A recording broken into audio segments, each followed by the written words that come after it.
وہ مسجد کے وضو خانے میں وضو نہ کیا کرو اس لیے کہ یہ گناہ ہے، تو کیا ایک شخص جو نماز پڑھنے جا رہا ہے اگر وہ مسجد کے وضو خانے میں وضو کرتا ہے تو کیا وہ گناہ گار کہلائے گا؟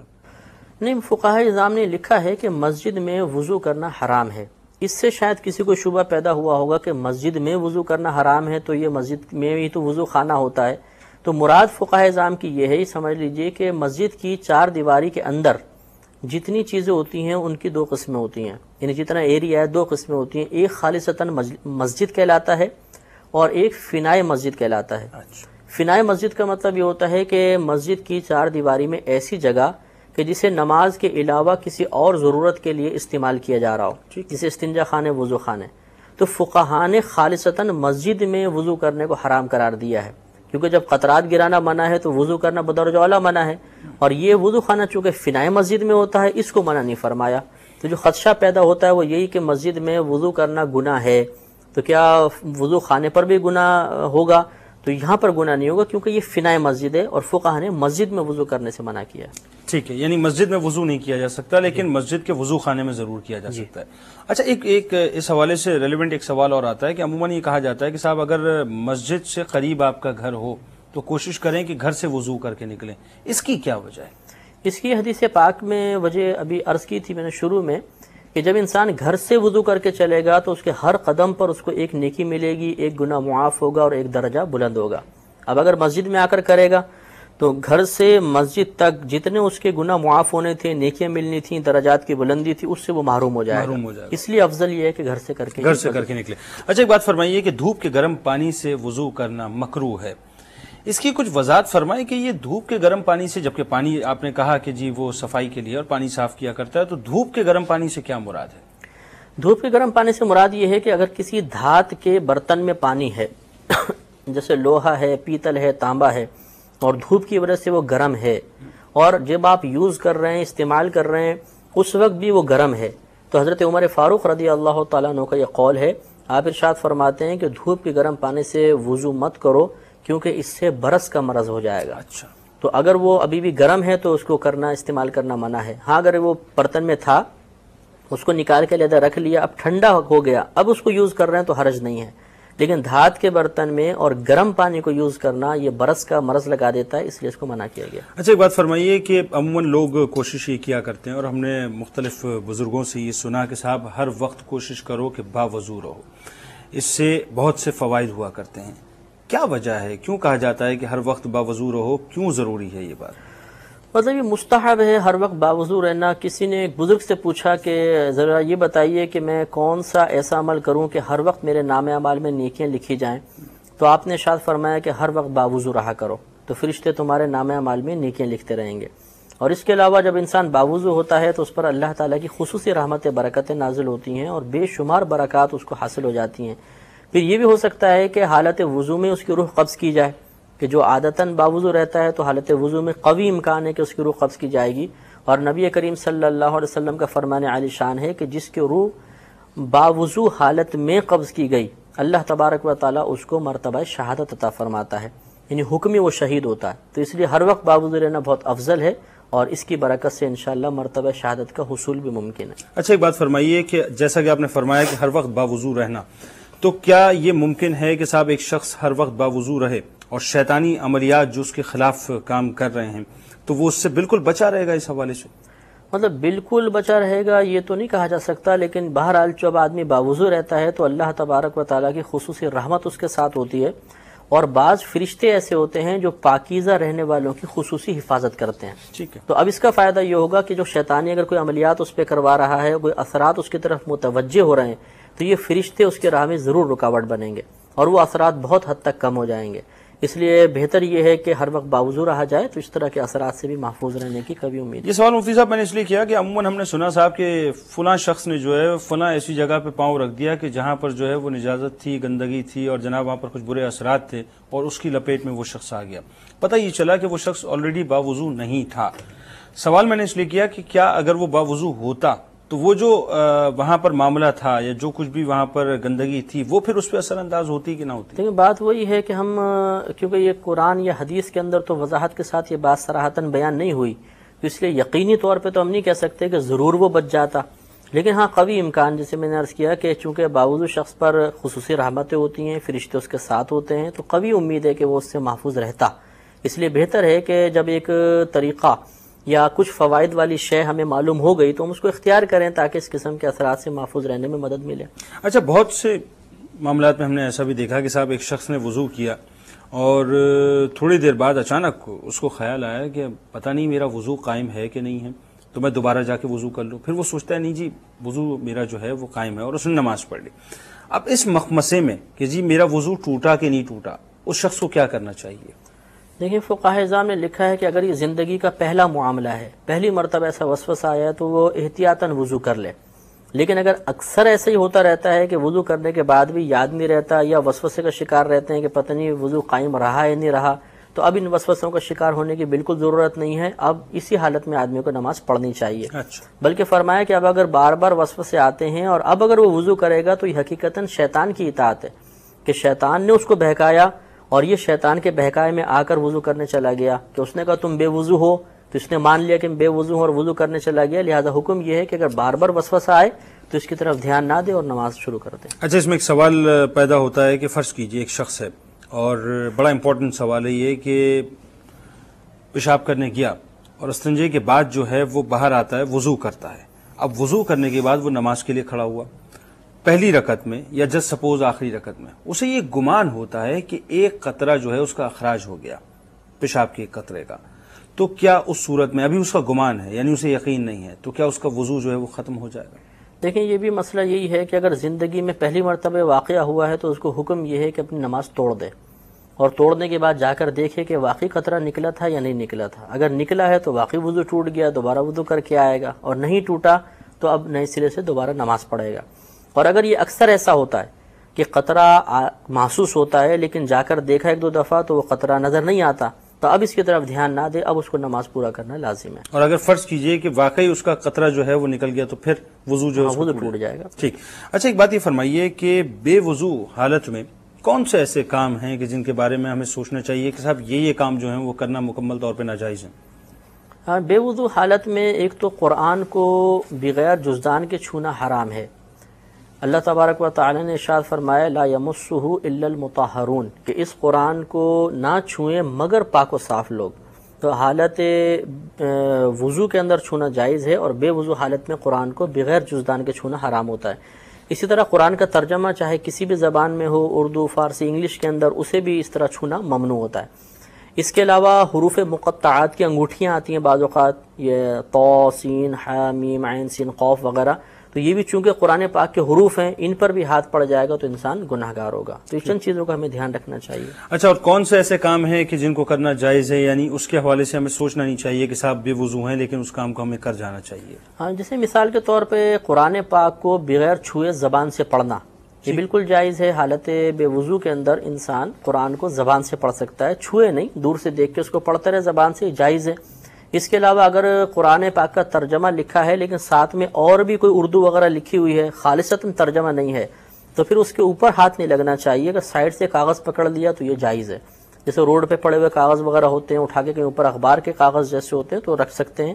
ہاں، خالصتاً ہو یعنی صرف آیت لکھی ہوئی ہیں یا صرف قرآن کا ترجمہ لکھا ہوا ہے، تو اب اس صورت کے اندر حکم یہ ہوتا ہے کہ اس کو ایسے چھوڑنا تو نہیں چاہیے کیونکہ بے ادبی ہوگی۔ اب کوئی رومال وغیرہ اگر اپنے پاس ہو تو اس سے پکڑ کر اس کو اونچے مقام کے اوپر رکھا جائے، براہ راست بے وضو ہاتھ سے اس کو اٹھانا اب بھی گناہ ہوگا۔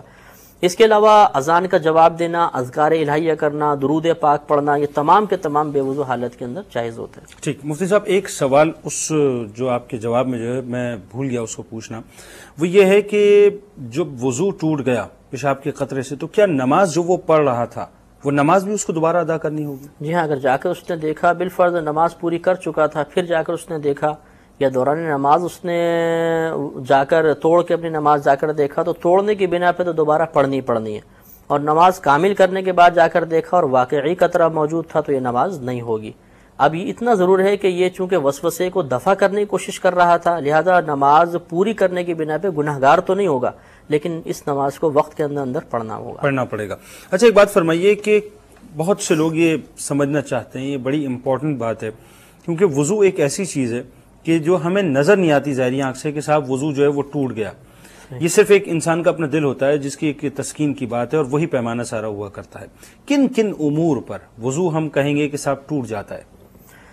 یہ کافی چیزیں ہوتی ہیں. ایک تو مسئلہ یہ ہوتا ہے، پہلے میں ایک بات سمجھا دیتا ہوں، اور یہ یاد رکھیں کہ ماشاءاللہ آپ تو جانتے ہوں گے کہ شرعی مسائل بیان کرتے ہوئے شرم بالکل محسوس نہیں کرنی چاہیے. عموماً لوگ اس طرح ہوتے ہیں کہ جب کوئی شرعی مسئلے کے اندر اوپنلی بات بیان کی جاتی ہے تو بولتے ہیں جی یہ دیکھیں کیسی باتیں بیان کر رہے ہیں، اور وہی مطلب حضرات جو ہوتے ہیں وہ اس قسم کے مناظر دیکھتے ہیں کہ جو بہت شرمناک قسم کے ہوتے ہیں، اس میں اتنی شرم محسوس نہیں مفتی صاحب دین فطرت ہے نا، اور دین فطرت سے مراد یہی ہے کہ انسان کے تمام معاملات پہ جو اس کی گرفت. اور مسئلہ یہ ہے کہ یہ خود ہمارے نبی کریم صلی اللہ علیہ وسلم سے منقول باتیں ہیں، اور سرکار سے زیادہ حیا والی شخصیت اور کوئی بھی نہیں تھی. سیدہ عائشہ اس کی ایجوکیشن بھی بہت ضروری ہے لوگوں. جی ہاں، سیدہ عائشہ صدیقہ رضی اللہ تعالیٰ عنہ فرمایا کرتی تھیں کہ سرکار صلی اللہ علیہ وسلم ایک کنواری لڑکی سے زیادہ شرم والے تھے. اتنی شرم والے تھے، اس کے باوجود آپ نے باتیں بیان فرمائی تو معلوم ہوا کہ یہ بے شرمی کی باتیں نہیں ہیں. تو مسئلہ یہ ہوتا ہے کہ آدمی کی اگلی شرمگاہ سے 4 چیزیں نکلتی ہیں. ایک مادہ منویہ ہوتا ہے، دوسرا مزی کہلاتی ہے، تیسرا ودی ہے، چوتھا پیشاب ہے. تو پیشاب تو سب جانتے ہیں، اور مادہ منویہ وہ ہوتا ہے، گاڑھا پانی ہوتا ہے کہ نکل جانے کے بعد آدمی کی شہوت ختم ہو جاتی ہے، جوش ختم ہو جاتا ہے. مزی، منی کے نکلنے سے پہلے ایک پتلا پانی نکلتا ہے، اس کو مزی کہتے ہیں، جو عموماً شہوت کی وجہ سے ہوتا ہے، لیکن اس کے نکلنے کی وجہ سے آدمی کی شہوت اور جوش ختم نہیں ہوتا. اور چوتھا ودی ہوتی ہے. کبھی انسان پیشاب کرنے بیٹھتا ہے تو پیشاب سے پہلے یا پیشاب کے بعد گاڑھا سا پانی آتا ہے جو بالکل مادہ منویہ کی طرح ہوتا ہے، اس کو ودی کہا جاتا ہے. تو اب حکم یہ ہے کہ منی ہو یا ودی ہے، مزی ہے، پیشاب ہے، ان چاروں سے وضو ٹوٹ جائے گا. وضو ٹوٹ جاتا ہے. غسل کے مسائل علیحدہ ہیں، وہ ہم کبھی انشاءاللہ بعد میں اس پہ گفتگو کریں گے. ان چاروں سے وضو ٹوٹ جائے گا. دوسرا، اگر ہوا خارج ہو گئی تو اس سے وضو جاتا ہے. اس کے علاوہ اگر انسان کے جسم سے کہیں سے بھی خون یا پیپ نکلا اور اتنی مقدار میں نکلا جو بہنے کی صلاحیت رکھتا ہو تو اس سے انسان کا وضو ٹوٹ جائے گا. مثال کے طور پہ سوئی لگی، ابھی یہ یہاں لگی ہے، خون کی گولی سی بن گئی، ہم نے انگلی ٹیڑھی کی، چل نہیں رہا تو ابھی نہیں ٹوٹے گا، لیکن اگر یہ چلنے لگا تو فوراً ہمارا وضو ٹوٹ جائے گا. یہی پیپ کا معاملہ ہوتا ہے. اسی سے یہ مسئلہ معلوم ہو گیا کہ بعض اوقات ہم گر جاتے ہیں اور گھٹنے وغیرہ میں رگڑ لگ جاتی ہے تو اس پہ ایک لیسدار مادہ آ جاتا ہے جو بہنے کی صلاحیت نہیں رکھتا. اس میں خون کی آمیزش تو ہوتی ہے لیکن بہنے کی صلاحیت نہیں رکھتا، اور شلوار بار بار اس پہ لگتی ہے تو شلوار گندی ہو جاتی ہے. تو کیا ابھی ایک شلوار ناپاک ہوئی یا نہیں ہوئی، یا اس لیسدار مادے سے وضو ٹوٹا نہیں ٹوٹا؟ تو اس کا وہی طریقہ ہے کہ ہم غور کریں کہ اگر یہ شلوار پہ نہ لگتا تو کیا خود اس میں بہنے کی صلاحیت تھی یا نہیں تھی. اگر بہنے کی صلاحیت ہو، ذہن یہ کہے تو پھر ٹوٹ جائے گا، ورنہ نہیں ٹوٹے گا. فتویٰ تو یہ کہتا ہے، اور تقویٰ کیا کہتا ہے کہ اگر ہم دوبارہ وضو کر لیں؟ نہیں، تقویٰ بھی یہ نہیں کہتا، کیونکہ یہاں پہ جی ہاں یہ بڑا طویل پھر مسئلہ ہو جائے گا، کیونکہ یہ قیاسی مسئلہ ہے. اس کو اصل میں پیشاب وغیرہ پہ قیاس کر کے پھر فقہائے احناف نے وضو کے نکلنے سے وضو کے ٹوٹنے کا حکم دیا ہے. اور امام شافعی اس پہ ٹوٹنے کا حکم اسی لیے نہیں دیتے، وہ بولتے ہیں صرف پیشاب وغیرہ سے ٹوٹے گا، خون نکلنے سے ٹوٹے گا ہی نہیں. تو چونکہ اس پہ طویل کلام ہے، اس لیے فتویٰ اور تقویٰ دونوں اسی میں منحصر ہیں کہ اس کو دوبارہ وضو نہ کیا جائے. اس کے علاوہ اگر چھالے بعض اوقات ہو جاتے ہیں، جوتے پہنتے ہیں تو موٹے چھالے بن جاتے ہیں پانی والے. یہ پانی جو چھالا ہوتا ہے یہ اصل میں خون ہوتا ہے. کہ خون پہلے پیپ بنتا ہے، پیپ بننے کے بعد وہ سفید پانی میں تبدیل ہو جاتا ہے. لہٰذا اگر چھالا نوچا اور اس کا پانی بہہ گیا تو اس سے بھی انسان کا وضو ٹوٹ جائے گا. بڑا سائنٹیفکلی آپ نے اس کو پروف کر دیا. جی ہاں. اس کے علاوہ جو ایسی نیند کہ جب آدمی ٹیک لگا کر سوئے، اس کے سرین وغیرہ بیک جو ہے اس کی جمی ہوئی ہو، اور وہ حالت ایسی ہو کہ نیند کو آنے سے روک نہ رہی ہو، اس میں آدمی جب سو جائے گا تو یہ نیند بھی انسان کے وضو کو توڑ دیتی ہے. تو حقیقتاً نیند سے وضو نہیں ٹوٹتا، بلکہ حکم یہ ہے، نبی کریم صلی اللہ علیہ وسلم نے ارشاد فرمایا کہ جب انسان سو جاتا ہے تو اس کے اعضاء ڈھیلے پڑ جاتے ہیں. اس کو استرخاء مفاصل کہا جاتا ہے. استرخاء مانے ڈھیلا پڑ جانا، مفاصل مانے جوڑوں کا. تو یہ اصطلاحی ایک لفظ ہے، عوام بھی اس کو اگر جان لے گی تو کہیں لکھا ہوگا تو آسانی رہے گی. استرخاء مفاصل یعنی سوتے وقت جوڑ انسان کے ڈھیلے پڑ جاتے ہیں تو جو ہوا بدن کی رکی ہوئی ہوتی ہے وہ خارج ہو جاتی ہے. تو اب ہمیں پتہ تو نہیں کہ خارج ہوئی ہے نہیں ہوئی ہے، لیکن چونکہ امکان موجود ہے تو یہ شرعی اصول ہوتا ہے کہ اگر کسی شے کا سبب مخفی ہو، کسی چیز کا سبب پوشیدہ ہو، تو جو ظاہری علامت ہوتی ہے اسی پر حکم لگا دیا جاتا ہے. جیسے کہ آدمی سو رہا ہے، اب ہوا خارج ہوئی نہیں ہوئی، یہ مخفی معاملہ ہے، اور وضو ٹوٹنے کا سبب ہوا کا خروج تھا، سبب مخفی ہوا تو ظاہری حالت پر حکم لگا دیں گے کہ نیند سے وضو ٹوٹ گیا. لیکن اگر کوئی ایسی حالت میں سو رہا ہے کہ اس کے اعضاء ڈھیلے نہیں ہوتے تو پھر وضو نہیں جائے گا. جیسے مثلا تراویح پڑھتے پڑھتے کھڑے کھڑے سو جاتے ہیں بعض لوگ کہ دوسرے کا سہارا لگا کر, یا مطلب اتحیات میں بیٹھ گئے اور جب بہت زیادہ طویل صورتیں ہو جاتی ہیں تو بیچارے کھڑے کھڑے ذرا تھک جاتے ہیں. جی ہاں, برابر والے بیچارہ کوہنیاں مارتا رہتا ہے اور پھر بڑی مشکل سے وہ اپنی حالت کو قابو میں کرتا ہے. تو اس طریقے سے بھی وضو نہیں جائے گا, کیونکہ یہ ایک ایسی حالت ہے کہ یہ نیند کو آنے سے خود روک رہی ہے. تو بہرحال نیند بھی ناقض وضو ہوتی ہے. اس کے علاوہ یہ جیسے خون بہنے کا عرض کیا, تو اگر ٹیسٹ کے لیے خون وغیرہ نکالا, انجیکشن سے نکالا, کسی چیز سے بھی ٹیسٹ کے لیے, تو وہ چونکہ اتنی مقدار میں ہوتا ہے کہ وہ بہنے کی صلاحیت رکھتا ہے. اگرچہ ہماری کھال پر نہیں بہا, وہ ڈائریکٹ انجیکشن میں چلا گیا, لیکن اس سے بھی انسان کا وضو ٹوٹ جائے گا. تو یہ چند چیزیں ہیں. اچھا, اس کے علاوہ ایک بہت امپورٹنٹ چیز کہ دکھتی آنکھ سے جو پانی بہے گا, بیماری کی وجہ سے جو آنکھ سے پانی بہتا ہے, یہ پانی بھی وضو کو فوراً توڑ دیتا ہے, اور یہ نجاست غلیظہ ہے, بالکل پیشاب کی مثل ناپاک ہوتا ہے. یہ اکثر عوام کو نہیں پتا.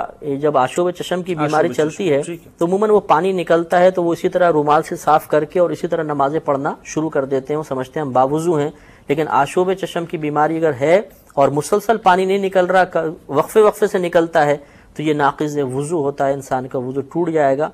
ہاں, ویسی آنکھ سے پانی بہا, مثلا مرچ پڑ گئی یا گھر والے پیاز کاٹ رہے ہیں تو وہ اس کا پانی آنکھ میں چلا گیا, یا کوئی غم طاری ہو گیا اور آدمی رونے لگا, تو ایک الگ مسئلہ ہے. یہ اس پانی سے وضو نہیں جائے گا. باقی بیماری کی وجہ سے, دکھتی آنکھ سے, آشوب چشم کی وجہ سے جو بھی پانی نکلے گا وہ ناقض وضو ہوگا, یعنی وضو کو توڑ دے گا. تو آشوب چشم اگر ایک شخص کو ہے اور جناب اس نے وضو کیا اور وہ وضو کرنے کے فوراً بعد پانی بہنا شروع ہو گیا, تو فوراً ہی کیا وضو ناقص ہو جائے گا؟ جی ہاں, اس میں وہی میں نے صورت اسی لیے عرض کی کہ اگر تو بالفرض ایسا ہے کہ مثلا وہ ظہر کی نماز پڑھنا چاہتا ہے اور آشوب چشم اس پر غالب ہے, جیسی وضو کرتا ہے پھر قطرہ نکل آتا ہے, تو وہ انتظار کرے 10-15 منٹ, پھر وضو کر کے دیکھے, پھر اگر پانی نکل آیا پھر انتظار کرے حتیٰ کہ آخری وقت آ جائے. یعنی بالکل 4 رکعتی فرض کا بس وقت رہ جائے, تو اب اس کا شرعی معذور ہونا متحقق ہو گیا, ثابت ہو گیا. یعنی اب یہ ثابت ہو گیا کہ پورے وقت کے اندر صحیح صحت کے ساتھ, تندرستی کے ساتھ, اس عذر سے پاک رہتے ہوئے فرض ادا نہ کر سکا, تو شرعی معذور رہ گیا. اب حکم یہ ہوتا ہے وضو کرے اور اس آخری وقت میں 4 رکعت فرض کو ادا کرتا رہے, کتنا مرضی پانی نکلے گا اس کا وضو قائم رہے گا.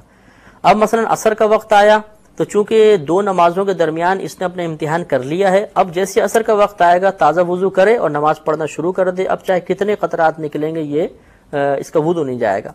ہاں, اب یہ کب عذر سے نکلے گا, اس کا حکم یہ ہوتا ہے کہ کوئی سی بھی 2 نمازوں کے درمیان پورا وقت اگر ایک قطرہ بھی آشوب چشم کا نہیں آیا تو اب وہ عذر ختم ہو جائے گا. اب مثلا مغرب سے عشاء نہیں آیا, عذر ختم ہو گیا, عشاء کے بعد پھر آ گیا, تو اگر پھر آئے گا پھر وہ دوبارہ امتحان لیں گے کہ میں معذور ہوں یا نہیں. اسی طرح یہ روٹین چلتا رہے گا. جب قطرہ نہ آئے تو مکمل وضو کر کے نماز پڑھیں گے, اگر قطرات مسلسل آ رہے ہیں تو پھر وہ شرعی معذور ہیں اور چاہے قطرات نکلتے رہیں اسی طرح وضو کر کے نماز پڑھیں گے. یعنی ان تمام وجوہات کی بنا پہ جو ہے وضو ٹوٹ جایا کرتا ہے. ایک سوال اور بڑا عام ہے, عموماً چونکہ ہم نے یہ اسٹڈی کیا ہے کہ ہمارے یہاں روٹین میں ہو گیا جناب مغلظات بکنا اور بد نگاہی کرنا. یعنی مارکیٹس میں ہم جاتے ہیں تو بڑی بد نگاہی ہوتی ہے جناب. عموماً ایسا ہوتا ہے کہ غصے میں آ کے لوگوں کو گالیاں بھی دے دی جاتی ہیں, بہت زیادہ جو ہے ان کو دھتکارا جاتا ہے, بہت مختلف باتیں منہ سے نکالی جاتی ہیں. تو کیا گالی دینے سے یا بد نگاہی کرنے سے, چونکہ ہمارے یہاں تو اب یہ ٹرینڈ ہو چکا ہے, تو ان معاملات کی وجہ سے کیا وضو ٹوٹ جایا کرتا ہے؟ جی ہاں, یہ جو چیزیں بیان کی فقط انہی سے وضو ٹوٹے گا. باقی گالی دی, بد نگاہی کر لی, یا کوئی غلط بات سن لی اس نے, یا غلط بات سوچ لی, ان چیزوں سے عموماً وضو نہیں جایا کرتا. عموماً کیا جاتا ہی نہیں, اکثر وضو نہیں جائے گا. اور یہ اس کی وجہ سے بہرحال مکروہ تو ہیں اور وضو کی نورانیت میں فرق پڑے گا, لیکن وضو کے ٹوٹنے سے ان کا کوئی تعلق نہیں ہے. اچھا, ایک بات فرمائیے کہ ایک شخص ہے اس کو اسموکنگ کی مستقل عادت ہے, تو کیا اسموکنگ سے بھی کچھ فرق پڑتا ہے وضو کی صحت؟ نہیں, اس پہ وضو نہیں ٹوٹے گا, لیکن یہ ضروری ہے کہ اگر وہ نماز پڑھنے کے لیے جانا چاہتا ہے تو پہلے اچھی طریقے سے کلی کرے اور منہ سے بو کو دور کرے, کیونکہ نبی کریم صلی اللہ علیہ وسلم نے ارشاد فرمایا کہ جو ان درختوں یعنی پیاز اور لہسن آپ نے مراد لی ان سے کھائے وہ ہماری مسجد کے قریب نہ آئے, کیونکہ جس سے انسانوں کو تکلیف ہوتی ہے اس سے فرشتوں کو بھی تکلیف ہوتی ہے. تو سگریٹ بھی چونکہ بدبودار شے ہے, منہ بدبو ہو جاتی ہے منہ میں, تو اس فرشتے اس سے کوفت محسوس کرتے ہیں, اس لیے اس کو پیئیں تو وضو تو نہیں ٹوٹے گا, لیکن مسجد میں آنے سے پہلے منہ کو صاف کرنا چاہیے. اچھا, ایک آخری سوال بڑا امپورٹنٹ ہے. عموماً لوگ وضو کیا کرتے ہیں اور اس بات کا کبھی کبھار خیال بھی نہیں رکھا کرتے کہ صاحب مطلب وہ سطر کھلی ہے کہ نہیں کھلی ہے, اور لوگ جو ہیں وہ اپنے واش رومز میں اس کا اہتمام کر لیا کرتے ہیں.